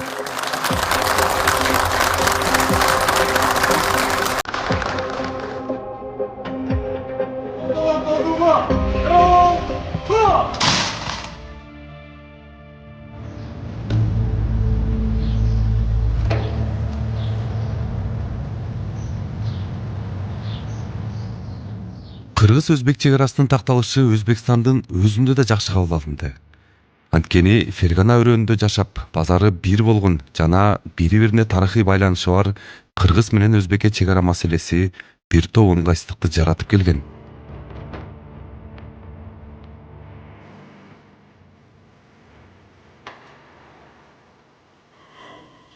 А ведь, как вам известно, Кыргызстан... Сиздерге белгилүү болгондой, иш жүзүндө Өзбекстандын региондо бир гана Кыргызстан менен чек арасы тактала элек болчу. Чек ара келишими жетишилбеген жалгыз өлкө эле. Биздин мамиледеги бир жыл мурун болгон ачылыш же болбосо чек ара боюнча келишимге кол коюлушу көп нерсеге чекит койду. Тагыраагы чек ара боюнча талаш тартыш, карама каршылыгыбызга чекит койду. Биздин лидерлер урматтуу Шавкат Мирамонович жана урматтуу Садыр Нуркожоевич чек ара келишиминин түзүлүшүндө негизги жана тарыхый ролду аткарышты. Ключевую историческую роль в заключении этого договора о границе.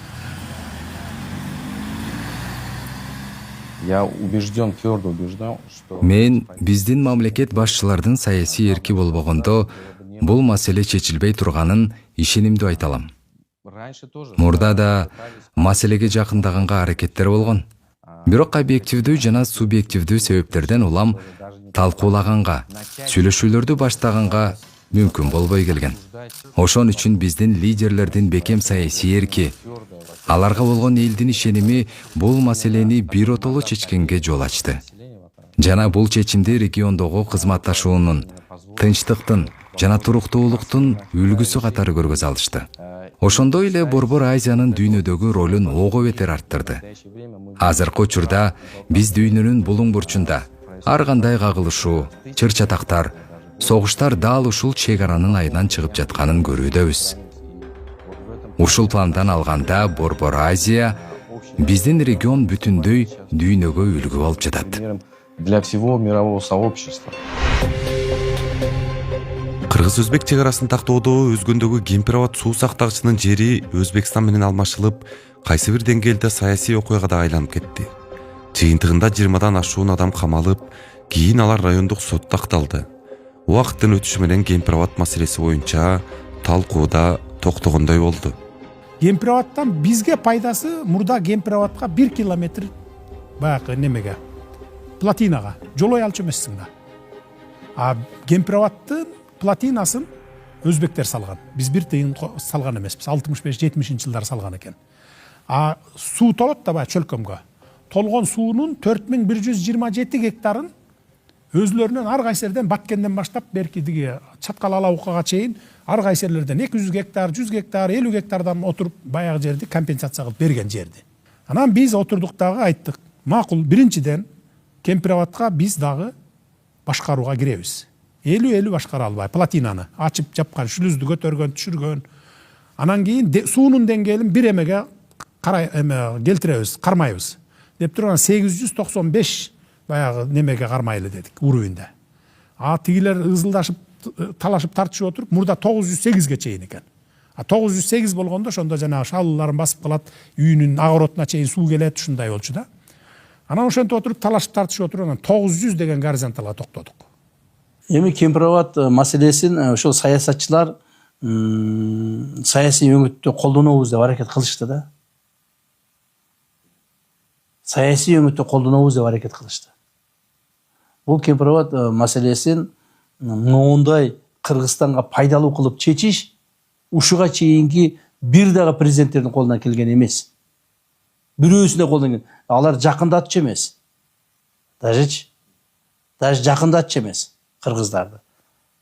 Ал эми биз ошол Өзбекстан менен маселени чечкенден кийин биздин картабыз почти 15.000 гектарга көбөйүп, 15.000 гектар жерге көбөйүп маселе чечилди да. Бирок Кемпирабадтын ошол кайсыл бир жерин ээлеп турган өзбектер ушул убакка чейин ошол 70-жылдардан баштап, 70 деп айтсам точнее болот да. Ал жерде бир 2 жыл өйдө болду. 70-жылдардан баштап бүгүнкү күнгө чейин колдонуп келген, мындан ары дагы 100 жыл колдоно беришет да аларчы. Биз аны эч нерсе кыламак эмеспиз. Биз аны ошол баягалар сураган 200-300 гектар жерди беребизби, бербейбизби, аларга анын көп деле тиешеси, мааниси болмок эмес. Себеби алар колдонуп келген дагы деле колдоно берет. Себеби ошол маалдагы, Союз маалындагы чечкен жетекчилердин эң чоң катасы ошондо болгон да. Ошол маалда чечип коюш керек эле. Булар ал маалды чечпей калышкан. Акыры келип туруп биздин мойнубузга илинди, биз чечтик.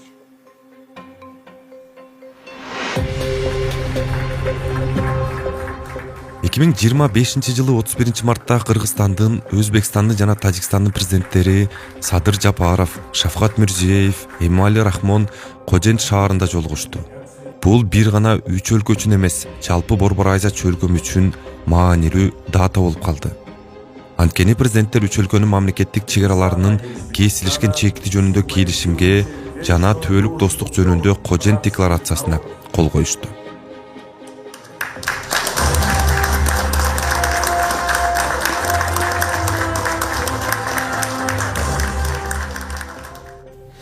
Мааниси абдан чоң. Анткени Орто Азияга, мисалы Кыргызстанга келейин, Баткенге бир инвестор салайын, инвестиция салайын десе эле чек ара чечилген эмес, чыр чатак бар. Ал жерге сүйрөп келсең да келбейт. Ошол Тажик тарабында деле, мисалы Согдийский областка бирдеме салайын десе, аган келбейт. Өзбек тарабына деле келбейт. Муну эми акыркы 30 жылдан бери эле көрүп жүрдүк да. Муну эми президент болгон адамдар жакшы билет да. И ошол эле Эмомали Шарипович Рахмон, Шавкат Миромонович Мирзиёев дагы жакшы билет. Ал чөлкөмгө эч ким кирбеген, инвестор кирбеген. Мындай эми ири инвесторлор кирбеген. И биздин чөлкөмгө деле. Мына азыр ири инвесторлор келип атат. Андан сырткары ошо мен азыр айтып өтпөдүмбү бая, баардыгы Орто Азияга кызыгып атканы. Анткени Орто Азияда тынчтык орноду. Бул жерде мисалы Сириядай болуп, Пакистан, Афганистандай же болбосо Украина, Орусиядай болуп эч качан согуш болбойт. Анткени согуш эмнеден келип чыгат? Согуш чек ара, жер талаштан келип чыгат. Чек араң чечилбесе, жер талашып 2 күндүн биринде ок атышып кырылышып атсаң ким келет аяка? Эч ким келбейт да. Мына ошон үчүн Орто Азияга кызыгып атканы, анткени бул Орто Азияда талаш тартыш маселе жок. Чек арада болобу, экономический болобу, же саясий жагынан болобу эч кандай талаш тартыш жок деп, ошон үчүн мунун мааниси өтө жогору да.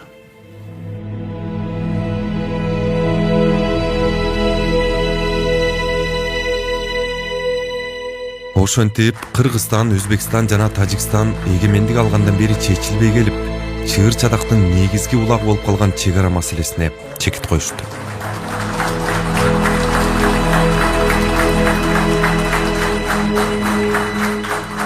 Кыргыз-Тажик, Кыргыз-Өзбек чек арасын тактоо 3 мамлекетке тең оңой болгон жок. Узак жылдар бою бир пикирге келе албай, ондогон куралдуу кагылышуулар катталып, баардык тараптар оор жоготууларга учурады. Чек араны тактоо сын менен кошуло турган аябай оор процесс. Чечим кабыл алгандарга көп учурда саясий упай да алып келбейт. Ошол эле учурда чек араны тактоо тарыхый чечим катары бааланат.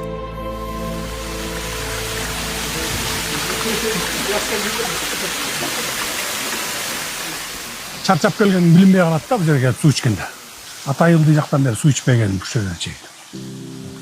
Насага байланыштуу суроолор сурап калайын деп атам. Анан мен сиздин 4 жыл мурдагы жаңы кызматка кечип атканда сүрөтүңүздү карап, азыркыга салыштырсам чачыңызды кичине агаралаптыр да. Кичине маселе көп эле агарап атты. Мен өзүм дагы салыштырамын. Эл түйшүгү түрмөдөн канчалык оор экен деп ошону сурайын деп атпаймынбы? Оор. Түрмөдөн жаңы чыккан кезимде жап-жаш бала экем. Чачтарым капкара, бети башым баары бириш баспаган. Анан өзүм да карап, жап-жаш бойдон экем дейм да. Баягы депутаттардын алдына, элдин алдына чыгып аткан эмелер, видеолорум бар го. Өзүм да кээде архивди карап туруп анан кийин салыштырам мен дагы. 5 жылда аябай карып кетиптирмин депчи. Бириш баскан, чач агарган, анан өзүм да карып кеткеним көрүнүп турат да. Элдин түйшүгү өтө жооптуу да бул. Өтө чоң нерсе да, жоопкерчилик. Эгерде баягы мурдакы президенттерди деп сындагандай болбойм, бирок бир экөө болду. Алар окшоп баягы санаң тыныч жатып алсаң, бул президенттик кызмат укмуш жакшы кызмат экен. Жыргалыңыз бар, тамак ашың даяр, кийимиңди даярдап берет, только иштешиң керек, чыгышың керек, башка ошону. Анан иштебей жыргап жатып алсаң деле боло берет экен да булчу. Бирок анда экономика өспөйт, ишиң жылбайт, ички тышкы саясатың ылдый карай кургуйлаган бойдон кирип кетет. Анан өлкөнүн ичинде экономика өспөсө, элиң тынч болбосо, аса кандай бийликтин эмне кереги бар?